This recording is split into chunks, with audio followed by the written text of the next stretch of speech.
ماہ مبارک رمضان کے آخر میں جی شب عید جب آتی ہے تو آپ مالی اعتبار سے کیا کرتے ہیں؟ زکوٰۃ فطرہ نکالتے ہیں نہیں ان کا؟ بالکل نکالتے ہیں۔ ہر مومن کو دیکھے زکوٰۃ فطرہ ضرور نکالے گا. کیوں؟ کیونکہ مقدار کم ہے،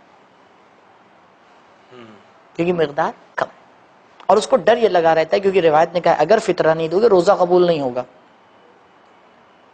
اب 30 دن محنت کر چکا ہے بیچارہ، صحیح بات. اب اس کے ذہن میں لگتا ہے 50-100 روپے کی وجہ سے میرے پورے 30 دن کی محنت ضائع ہو رہی ہے، تو وہ نکال دیتا ہے. لیکن وہ یہ نہیں سوچ رہا ہے کہ سال کے آخر میں اگر خمس نہیں دو گے تو پورے سال کی تمہاری عبادت ضائع ہو جائے گی. تو یہی ایک سوال میں کر لوں، اگر کہ ہر عمل کی ایک الگ الگ جزا ہے، جی ہم نماز اگر نہیں پڑھ رہے ہیں، ماہ رمضان میں روزہ رکھ رہے ہیں، تو اس کا ثواب ہمیں ملے گا. جی. ہم خمس نہیں دے رہے ہیں تو ٹھیک ہے، اس کی سزا ملے گی، لیکن ہمیں نماز کا ثواب ملے گا. اگر نماز اس پیسے میں، کس اگر پیسے میں؟ وہ لباس جو ہم دیکھیے، نماز کی ایک شرط یہ ہے کہ آپ کا لباس مباح ہونا چاہیے پاک ہونا چاہیے. نا. پاک الگ ہے، مباح الگ ہے. کیا فرق ہے؟ پاک یہ کہ اس میں کوئی نجاست نہ لگی ہو، ٹھیک. خون نہیں لگا ہے، کوئی بھی نجیس چیز ٹھیک نہیں. سمجھ گئے. اب مباح یعنی آپ کو حق ہو اس لباس کو پہننے کا.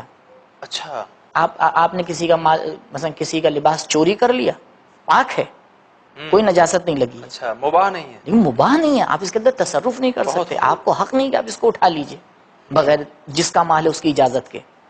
تو یہ جو پیسہ ہے پہلے بیان کر دیا گیا ہے، جو مال و دولت ہے کس کا ہے؟ خدا کا ہے، اور اس کے رسول. ہم امین ہیں اس کے. ٹھیک. اب خدا یہ کہہ رہا ہے میں اس وقت تمہیں اجازت دوں گا کہ اس کو پہنو جب تم اس کا خمس نکال دو گے. ابھی روایت پڑھی آپ کے سامنے امام محمد باقر علیہ السلام کی. تو اب جب یہ لباس ہی مباح نہیں ہے، آپ رو رو کے نماز شب اس کے اندر پڑھیے، قبول نہیں ہونے والی. بالکل آپ یہ مباح نہیں ہے بھائی. جب لباس ہی نہیں مباح ہے تو آپ نماز کیسے پڑھیں گے؟ گھر آپ نے خریدا، جی ہاں، 50 لاکھ کا گھر خریدا، بہت اچھا، اور اس کے اندر آپ نے ایک کمرہ بہت اچھا مخصوص کر دیا کہ بھائی نماز پڑھنے کے لیے مخصوص ہے. لیکن جب پتہ چلا اس پیسے سے گھر خریدا گیا جس کا خمس نہیں دیا گیا ہے، جی جی جی، پڑھتے رہیے آپ نماز، کیونکہ مکان بھی مباح ہونا چاہیے. واہ. جس مکان میں آپ نماز پڑھ لیں وہ مکان بھی مباح ہونا چاہیے. یہ مباح ہے؟ مباح نہیں ہے. دیکھیے واجب کو ترک کرنا کیا ہے؟ حرام. بات ہی ختم. خمس واجب. ہاں واجب. خمس واجب. ہاں. ترک کیا آپ نے تو حرام کام کر حرام. دیا.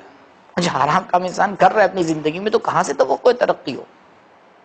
اچھا یہ ہوتا ہے کہ وہ فلاں فلاں کھانا حرام ہے، اگر خمس نہ نکال رہے تو یعنی ہم کیا حرام کھا رہے ہیں؟ بے شک حرام کھا رہے ہیں، پھر کیا حلال کھا رہے ہیں آپ؟ اچھا. بھائی جس پیسے سے یہ کھانا خریدا گیا ہے، جی. اس پیسے میں دیکھیں ایک سوال کا جواب دے دیں. یہ جو پیسہ جس میں خمس نہیں دیا گیا، امام محمد باقر علیہ السلام کے اعتبار سے آپ اس میں ہاتھ لگا سکتے ہیں یا نہیں؟